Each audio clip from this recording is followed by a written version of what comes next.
Excellent. Pardon my shitty surroundings, man. I'm at work.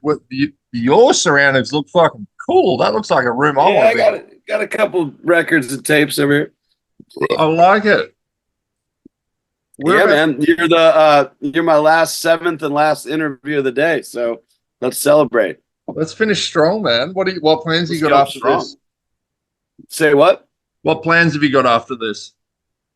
I'm just gonna fucking relax, man. I mean, it's an all day affair over here. We're in back country, getting shit done. What part of the states are you in Florida or? No, I'm in Virginia, so East Coast. Okay. The last Yeah, time we've I always been interviewed, Virginia. yeah, the last time I interviewed a member of Municipal Waste, there was almost a police gunfight. It was in 2021, and it was That might have been uh, Florida because yeah, it was. Tony's down in Florida. Yeah, the rest of us are up in Virginia. That's where Ah, it all true, started. true. Yeah, yeah, I was like, that's possibly the most Florida shit ever. Uh, yeah. I mean, we got the guns here too, man. So it's has to be a bad competition. Now this is so you said you're in Virginia? Yeah, Richmond. That's the home of Lamb of God. Yeah, they're right down the street. Fuck yeah. Mate, there is a serious old school metal vibe in the new Bat album. What are some of the influences that shaped it? I mean, there's no other way than old school for us. I mean, I feel like that's how it started. That's how it's gonna always be. I mean, we listen to a lot of punk music too. I mean, there's a lot of like English Dogs and Discharge and Motorhead, of course. But it's, I mean, you can sit here and talk about influences all day, but it's really we want to formulate our own thing. And I think Bat has really come into our own on this one. It's three guys in a room cranking out fucking tunes. It's what you hear is what you get. The intro to Horror Vision made me think of particularly with the sample, made me think of the various moral panics that have Exactly what gone it was. around over the last 40, 50 years. Um, yeah, man. Like, what inspired this? What did those kind of moral panics look like to you when you were a kid? Well, that's exactly what inspired, and that was a news clip from the era of the video nasties in the UK where they were banning tapes, and what really, as a kid, it made you just want to see the tape that you weren't allowed to see, and I've tried to collect all those movies, and that song I reel off 21 movie titles that were banned back in the early 80s from that Satanic Panic era, and always wanted to do a song like that. I mean, all our songs are short horror stories in their own right, but that one especially is just like a horror epic. I think we're gonna do a video for it with a lot of the movie clips, all the band clips. So I'm working on that right now. But yeah, that was a fun one to write for sure. Horror Vision. It's really annoying because I have that same impulse where as soon as the Australian government was quite puritanical with the kind of shit we were banning. I We didn't believe it. have an R rating for video games for fucking years and all that kind of stuff. So whenever they've said, "Oh, we're going to ban this," it makes me want to go and do it. Unfortunately, Yep, it bit me works in the against ass us. because the last time they did that, or that I can remember them refusing classification for something, was a Serbian film, and I Oh went and man. watched it, and I was like, "All right, Yeah. maybe you had a point." Yeah, and a lot of those films weren't so bad, especially compared to what came out today. But yeah, I mean, censorship and the in its own right is just bullshit. So like Tipper Gore, I mean, we all went through the shit with the parental advisory stuff. I mean, it's just for movies, get over it. It's a movie.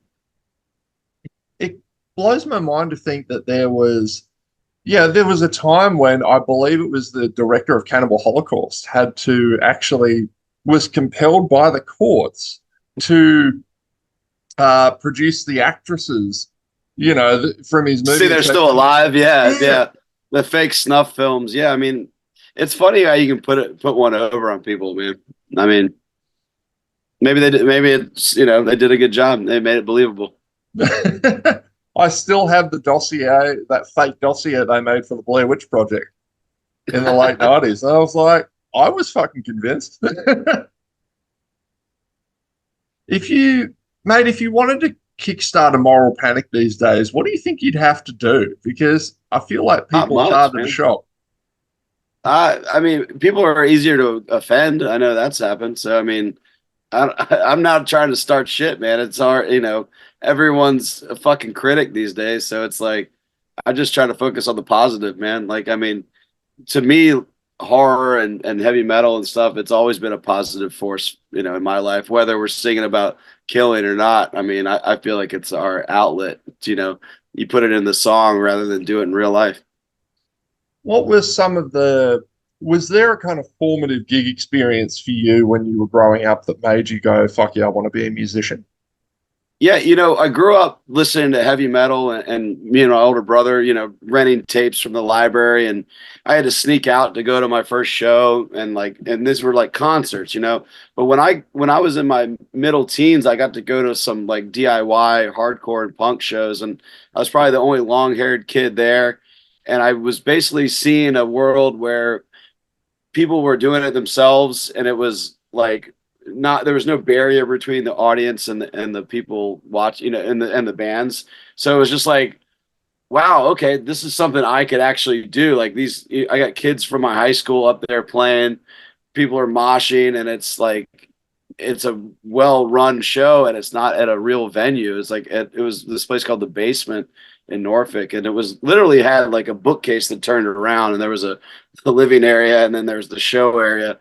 And I was like fat, and I was probably like 14 years old when I went there. And being a metalhead, thinking there's like this huge divide from the bands and then who goes to see it, to see that completely wiped out changed my mind right there. I was like, wow, okay, there's a different way to do this. So I've always kept that in the back of my head, even when playing metal. It's like it's everybody's show. It doesn't have to be like cut and dry, like a separation. So I thought that was a big turning point for me.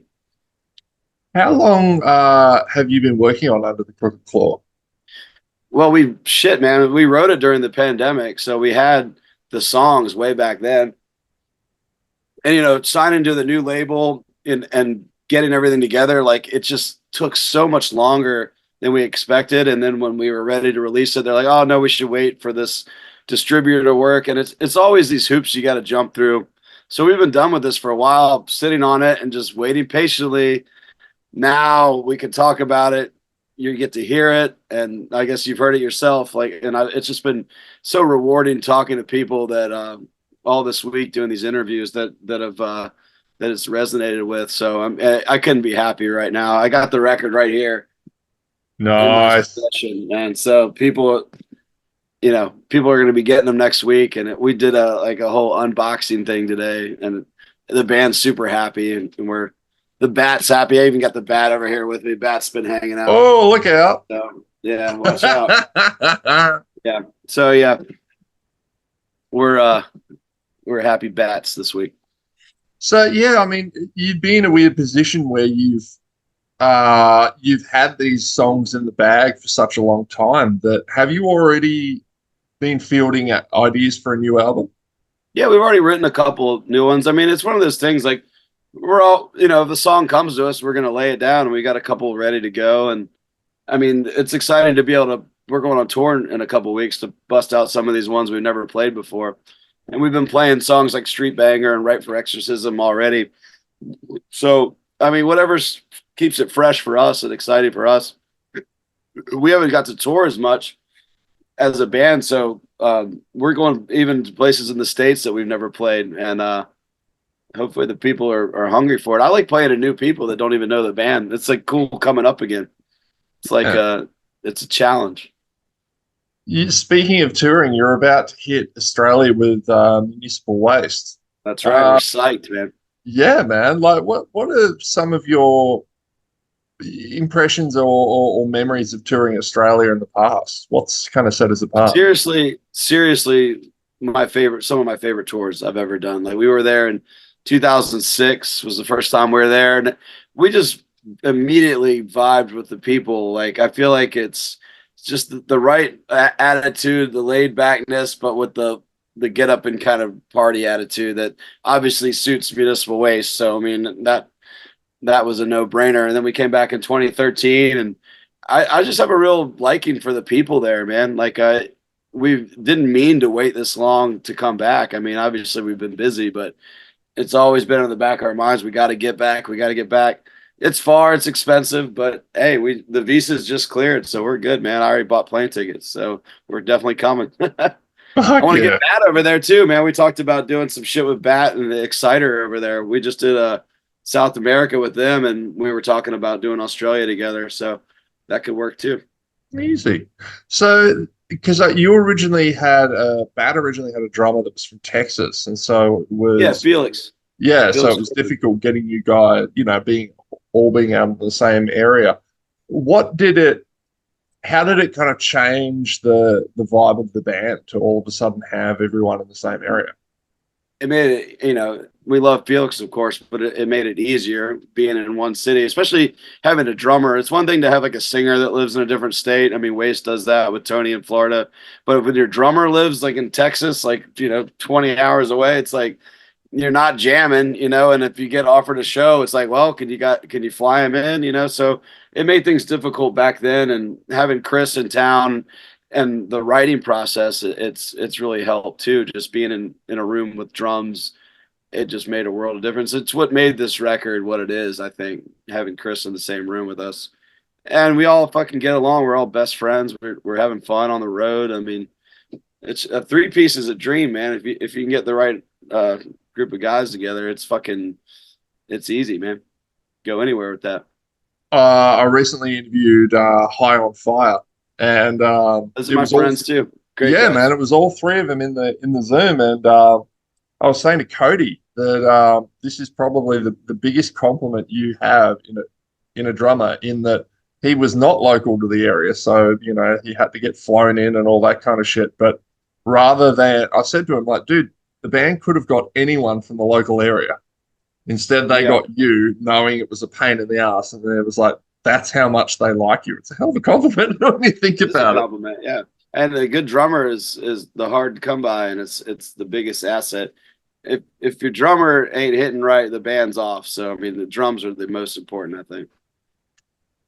What are some to look at guitars for a minute? Like, what are some of your favorite guitarists in the metal scene at the moment, and why? Guitarists, like people that play guitar. Well, yeah, I mean, or you could even approach it as playing styles, however you want to answer the Oh question. no, well, what's funny? My favorite guitar player in my peer group actually lives in Australia. My buddy Graham Cleese, he was in a band called Annihilation Time that Waste used to tour with, and he moved over to Melbourne, Australia. He lives there now. He's doing a band called Stepmother, and he was doing a band called Rot TV. I don't know if you've heard them, but he's just a fucking hard rock guitar player, punk rocker that blows my mind how good that dude is. He's like one of my best friends too. It's just like if you imagine like fucking Tony Iommi and Chuck Berry fucking punked out Greg Ginn style, just playing like just nutty rock and roll solos. You got someone bugging you in the room? Sorry, see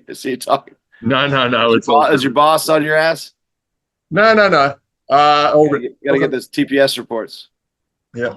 But yeah, Yeah, that's yeah, my buddy Graham he's by hands down the best guitar player in at my age of a guy. I love like Rory Gallagher and fucking there's old rock guys, man. I mean, it's you can't. I'm an old head when it comes to music. I don't listen to much modern stuff. So yeah, but Graham's only a year older than me, and he fucking shred anyone under the table. I love it. Dude, thank you so much for your time today, man. The Are you album getting is fired from your job? Or are you getting kicked? Are you getting kicked out for doing interviews? nah, fuck him. It's over. This is the last one. Hey, this is the last one for me of the night, man. It's been a nonstop.